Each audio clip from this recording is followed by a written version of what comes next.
There's a difference between asking questions about an election and claiming you already know the answer. There's a difference between identifying vulnerabilities and proving that somebody exploited them. And there's a difference between trusting the people in charge because they tell you to trust them and demanding the kind of evidence that should make trust possible.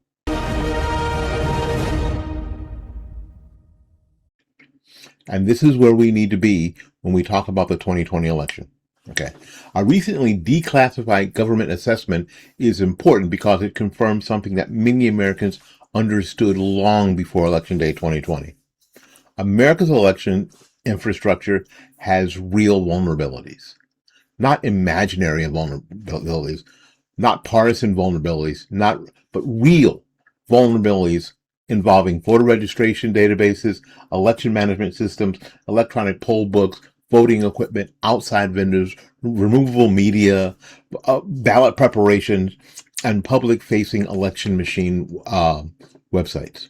The document does not prove that the 2020 presidential result was altered.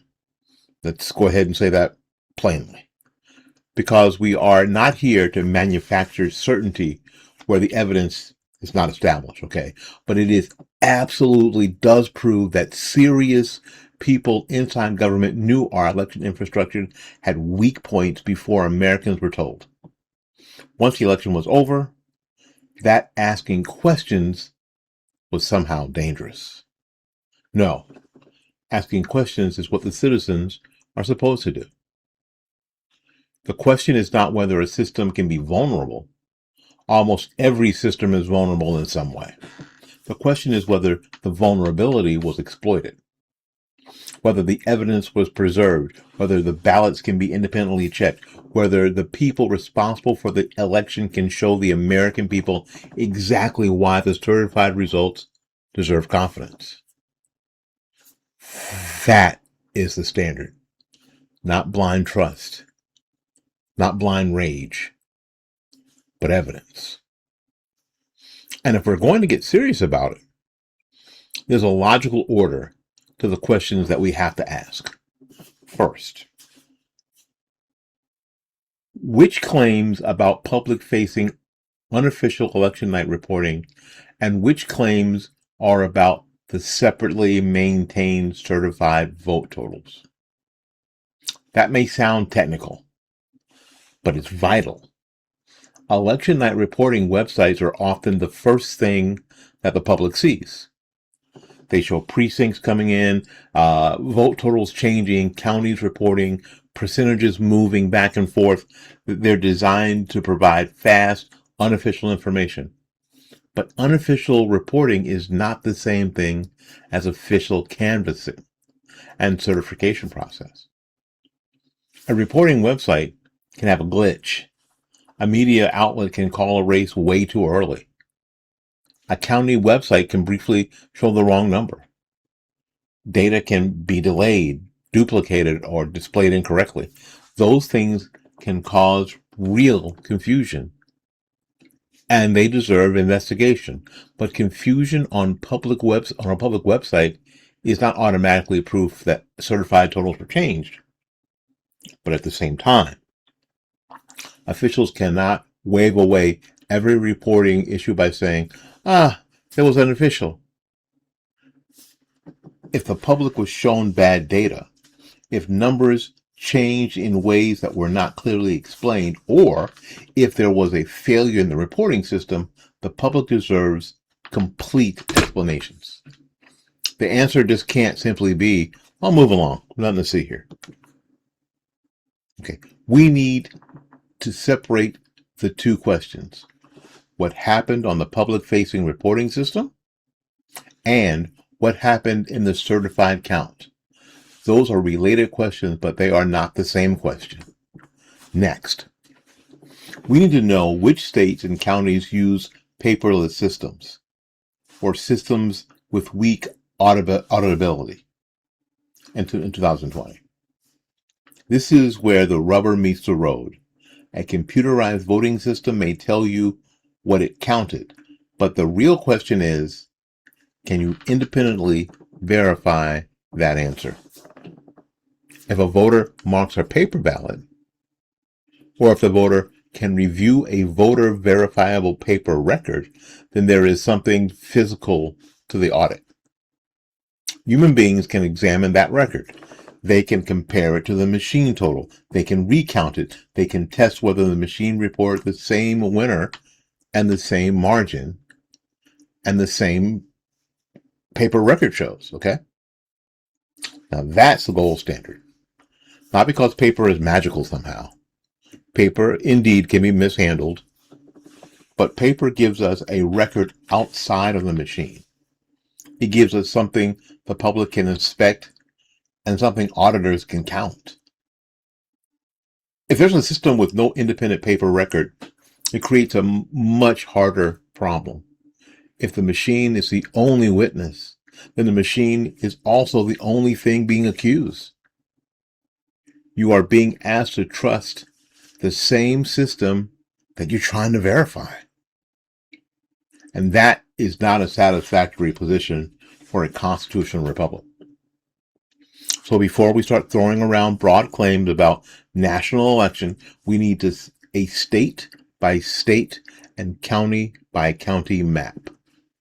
Which jurisdictions had voter marked paper ballots, which had ballot marking devices, which had direct recording electronic systems, which had meaningful audits built into law, which had no real way for the public to independently check for electronic result. Now, that's not a partisan request. That's a basic requirement for future election security. Now, then we come to the most important question. What post-election audits occurred in the divisive states where ballots were examined? And did those audits actually compare paper ballots with machine totals? Now, a recount is not always an audit. An audit is not always a recount, and neither word should be used as a magic spell that ends all discussion. If a machine simply runs the same data through the same kind of system again, that might tell us something, but it doesn't prove the strongest possible check. The stronger check is to compare the machine result to the voter verified paper ballot. Did the audit examine a meaningful number of ballots? Were the ballots selected in a way that could detect a wrong outcome? Did the audit compare the paper record with the machine tabulation? Were the procedures public? Were observers able to see enough to understand what was happening? Were discrepancies documented and explained? Those are the questions. An audit that counts paper ballots against machine totals is much more meaningful than public relations announcements that say, yeah, we checked it. America does not need more slogans. We need a record that citizens, candidates, journalists, and independent experts can examine. And if an audit was limited, that does not automatically mean fraud occurred. It means we need to be honest about what that audit can and cannot prove. If an audit examined one race but not another, it can't prove that every contest was correct. If it reviewed only a narrow sample, it can't answer every possible question. Precision is not weakness. Precision is how you keep people from lying to you. After that, we have to examine the chain of custody. What happened to the paper ballots after voters cast them? What happened to the removable media, memory cards, tabulators, ballot scanners, election management systems, the election night uploads? Who had access to them? What logs were kept? Were seals documented? Were transfer forms completed? Were bipartisan observers present? Were the records retained? Chain of custody may sound boring, but it's not boring. is the backbone of trust.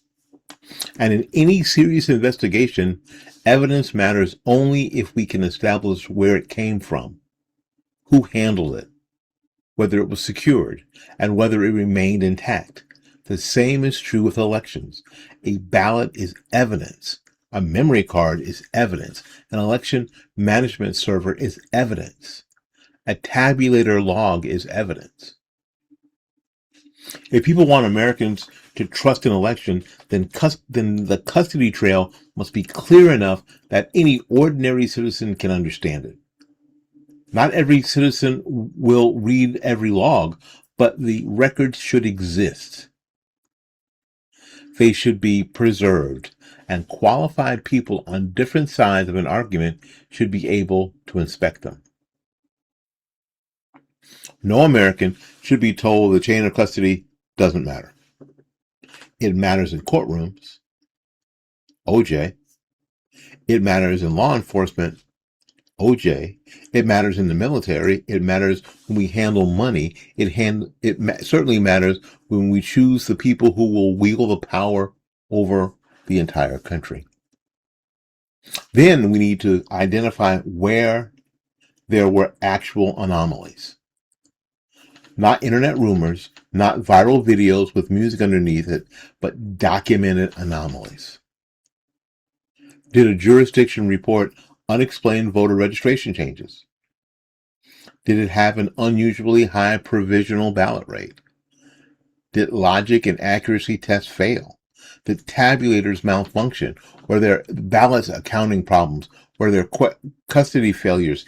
Did precinct totals require correction? Were there records missing, incomplete, or inconsistent? Were ballots duplicated? And if so, was the duplication process documented and supervised? Those questions should not frighten honest election officials. In fact, good officials should welcome the chance to answer them. Every large system has errors. Did you hear what I said? Every large system has errors. The issue is whether the errors are found, recorded, corrected, and transparently explained. Now, a mature country does not pretend mistakes never happen.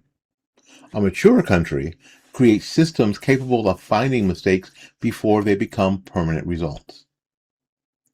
And if an anomaly was reported, we need to know how it was resolved. Was the explanation supported by records? Was the correction audible? Did the correction change the certified total? Was there an independent reviewer? Because those are fair questions. And they're not an attack on democracy. They are democracy doing its job. And then we come to the question of compromise. Were voters' registration databases, e-poll books, election night reporting sites, vendors, ballot preparation systems, or election infrastructure actually compromised in 2020? Again, words matter. Vulnerable does not mean compromised. Targeted does not mean penetrated. Accessed does not automatically mean altered. And compromise does not automatically mean the outcome changed. But neither should we pretend that cyber concerns are imaginary. Because America has already learned before 2020 that foreign actors had scanned and targeted election systems. Government reports warned that voter registration infrastructure and related systems could be probed and attacked. The danger was known. So the question is not whether we should have cared. We should have cared. The question is whether systems were actually penetrated or manipulated in 2020, and what evidence exists to prove or disprove that claim. Did officials preserve server logs? Did they preserve forensic images? Did they document attempted intrusions? Did vendors report incidents? Did election officials notify state and federal authorities? Were voter registration records changed without authorization?